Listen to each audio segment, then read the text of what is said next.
Hello, and welcome to the House of War, and today on Breaking Chains, we are joined by Dr. Phil McDonald, my husband, by Seth and Caleb, for another episode of Storytime with Dr. Phil. Boys, today we're going to talk about orphans. Do you know what an orphan is? Guess, what do you think an orphan is? Is it a zebra? No. Is it a person? Yes. It's a little boy or a little girl whose parents are no longer living, right? They don't have a mom and a dad. So we call that an orphan. And we really care about little boys and girls that don't have mommies and daddies, don't we? Wouldn't that be sad if your mommy and daddy weren't there? Imagine. You know what? I'll take care of you. Dr. Phil and I will take care of you, okay? Well, I think you have other family will take care of you. But we're going to talk about orphans all over the world because God cares about orphans too.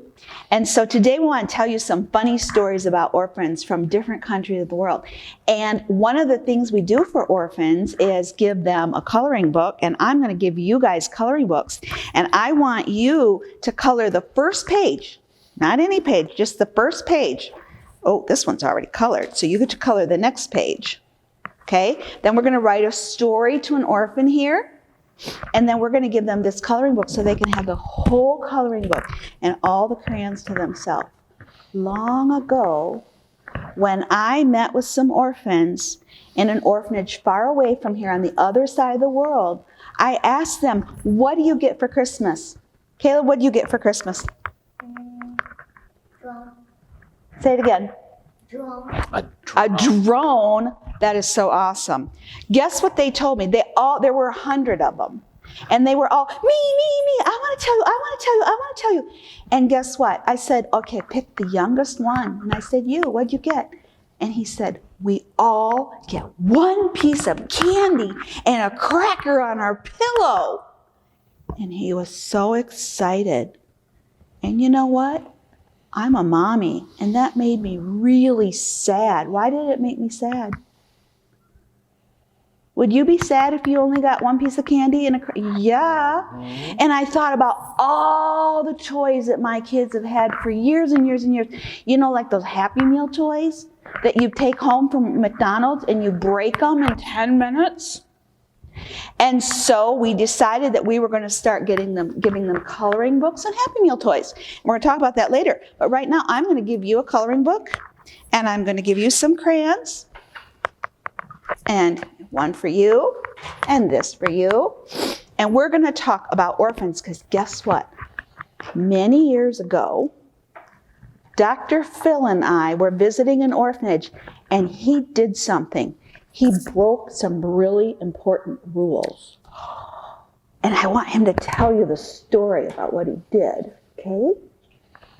Okay?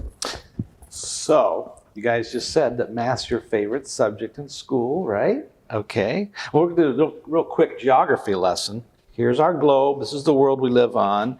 And you know how far it is to go all the way around the world? 25,000 miles. Ooh, that's right? A 2, 5, comma, and 3 zeros. That's a lot of miles. You know how many times I've been around the world when I've flown? Guess. 5? What do you think? What do you think? 6? I've been around the world more than 80 times. 80 times. That's like counting to 10 8 times. That many. All the way around. Because what happens, a lot of the places I go is like in Asia. Here's America, here's Africa, here's Asia. It's on the other side of the world. Well, that's 12,000 miles. And then I got to come home, and I end up going all the way around the world. 25,000 miles, okay? Do you know how many days that takes? In an airplane, like maybe 5 airplanes, and maybe 3 days. It takes 26 hours to go one way, so it takes 52 hours to go around the world. Because you have to get a plane from here, and a plane from there, and a plane from here. It's not just one airplane. You got several planes. And what do you do at each airport? You get off the plane, right? What do you go pick up before you leave the airport? Oh, good one. Yes, true. you need a car. What else do you need? Before you pick up your car. What else do you need? Your luggage. Good answer. So we always go down and get our luggage after we get off the plane, and it's usually down below, so it's right at street level, so when you get up your suitcase, you can get right into a vehicle. Well, this particular country, we had taken several suitcases. She's allowed 2 suitcases. I'm allowed 2 suitcases. I only really need 1 suitcase. So 1 extra suitcase was full of all these McDonald Happy Meal toys. And they were in the days when they had Esmeralda and Ninja Turtles and All the Disney stuff. Yeah. Really cool stuff. The stuff that spin and shot things. So in an airport, they have this luggage carousel, which is it's like this belt that goes around. Have you ever seen those? And people sit there and they wait for their suitcase to come out, and there's a hole in one side of the wall, and there's another hole, and it's like this continuous belt keeps moving. What fills those holes? What fills those holes? Can you see through the hole? No. What fills them? Little flaps, right? Little long straps, usually black. And the bag, the suitcase hits it and moves it out of the way, and it comes through. You really can't see on the other side. Well, this particular time, we're waiting for our suitcases to come off, and 3 suitcases came off, not 4, because she's allowed 2, I'm allowed 2 internationally. And then the belt just kept moving, but no more suitcases. And finally, everybody picked up their suitcases, but our suitcase with the Happy Meal toys didn't come off. So I went over there, and where that big hole is with those flaps, and I looked through there. And you're not supposed to do that, first of all. I kind of broke the rules just by looking in there, and I saw the suitcase in there. And the guy's unloading the suitcases and set that one aside. Why do you think he set it aside? He knew what was in it. Because they put the bags to an X-ray machine. They could see what's inside the suitcase, and they saw all those toys. My toys, our toys. For our orphans. And I looked in there and I said, excuse me, that's my suitcase. Would you put it on there? And they just kind of ignored me because they wanted that suitcase. And I said, there is no way you're going to keep my suitcase of toys. So I climbed through the hole.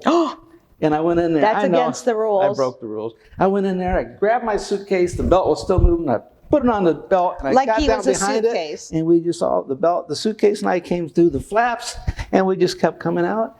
I stepped off, and I gave her the suitcase. And the whole airport stopped and looked at this foreign man sitting on this thing like this with suitcases. Coming out the window, pulling the flaps, the suitcase, and I'm right behind it holding it. And they're yelling at him, holding this suitcase. There's no one stealing my Happy Meal toys.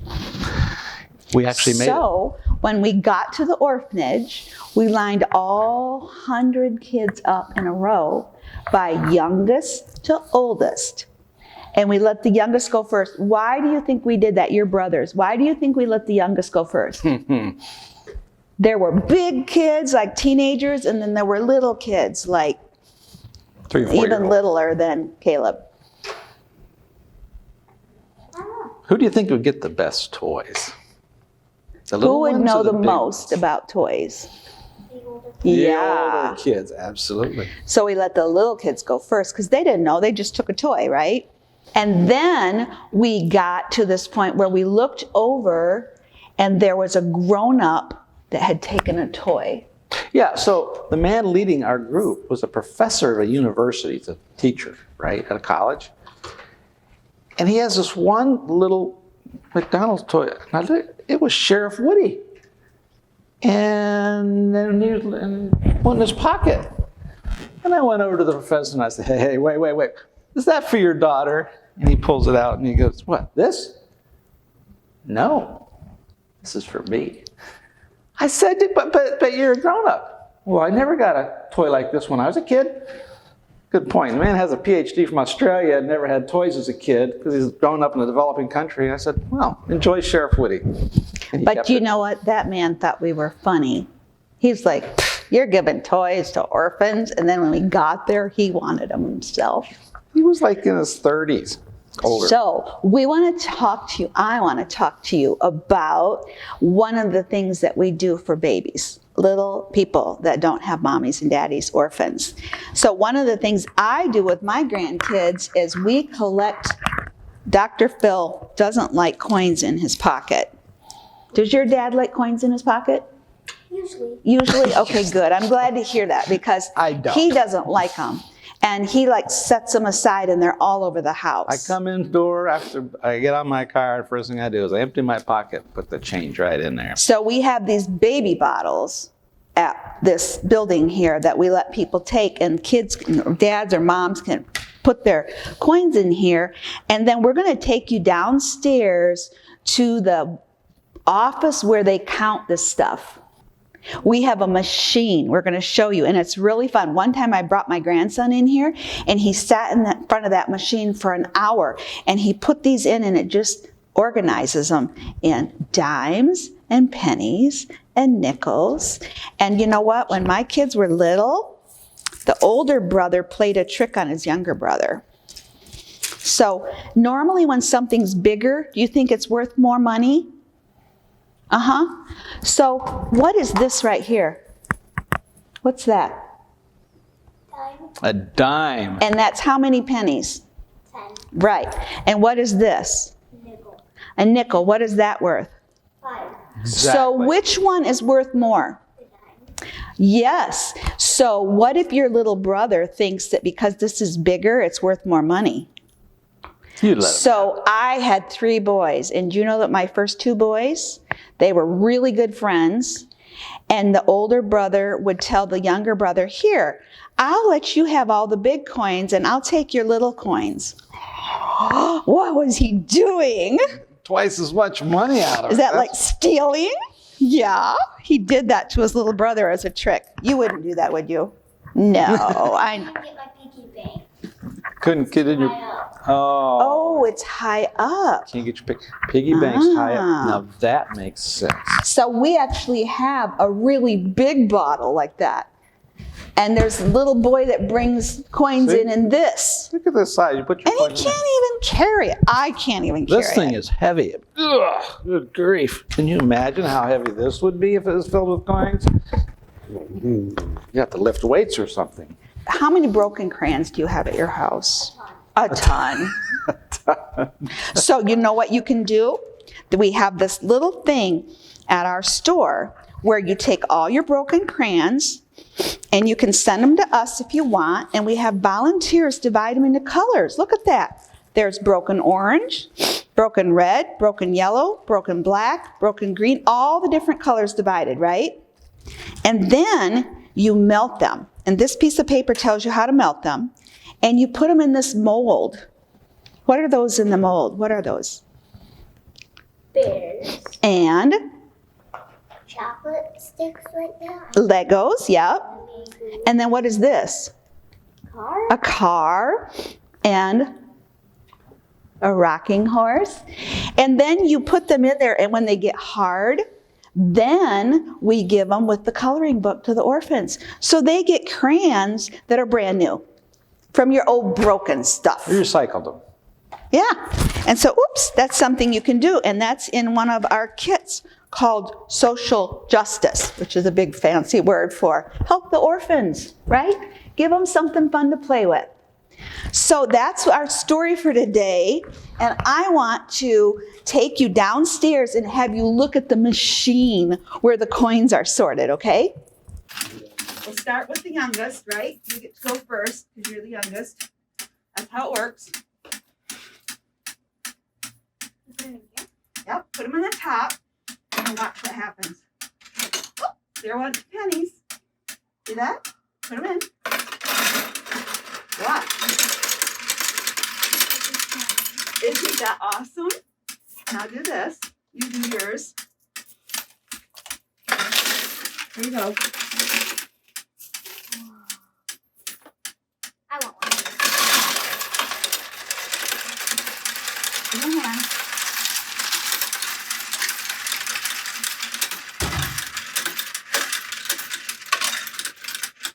Okay, now the reason it stopped is because the penny one is full. So here's what we do now. We go down here and we get, this is a penny, see? See right here where it says pennies? And then we take this, pull it out. Well, we could just do that. And then you just wiggle it like that.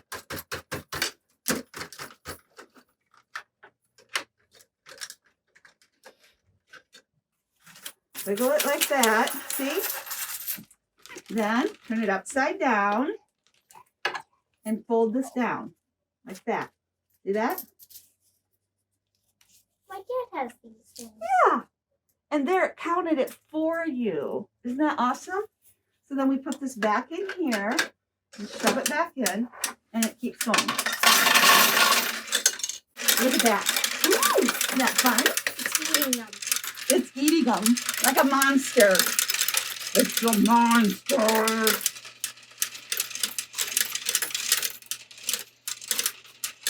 Imagine if you had to sit here and count all that. I did that with my kids, but now this thing does it for you. But this is a lot because this is dimes, right? That's the biggest amount, right? Even though it's the smallest coin. So far, we're at $14.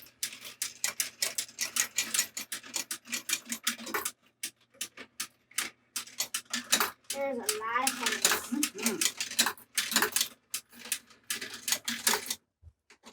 Oh, and that's what. So it doesn't know how to count any more than that. So what we'll do is we'll just quickly help it by emptying this out. There we go. You want to turn that down for me? There you go. Now we'll shove this back in.